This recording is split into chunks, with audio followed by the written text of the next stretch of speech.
శ్రమ లేకపోతే దేవునికి నువ్వు సమీపముగా రాలేవు. శ్రమ అని అగ్ని వచ్చిందనుకో, ఆటోమేటిక్ గా యేసయ్య దగ్గరికి వచ్చి ఆయన పాదాల మీద పడిపోతావు. శ్రమ లేనిదే సింహాసనము, శ్రమ లేనిదే మోకాల జీవితం, శ్రమ లేనిదే ప్రార్థన జీవితం రాదు. కొన్ని నిన్ను శ్రమలో ఆయన్నే పెడతాడు.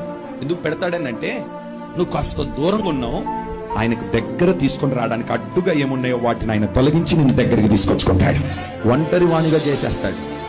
ఎప్పుడైతే నువ్వు ఒంటరి వాడు అవుతావో, నిన్నటి వరకు నీ ప్రక్కన కూర్చొని తిన్నవారు కూడా నేను పలకరించరు. నీ తల్లి నీ తండ్రి కూడా నీ దగ్గరకు వచ్చి నీతో మాట్లాడరు. నీ కుటుంబం అంతా నేను దూరం పెట్టడం ప్రారంభిస్తుంది.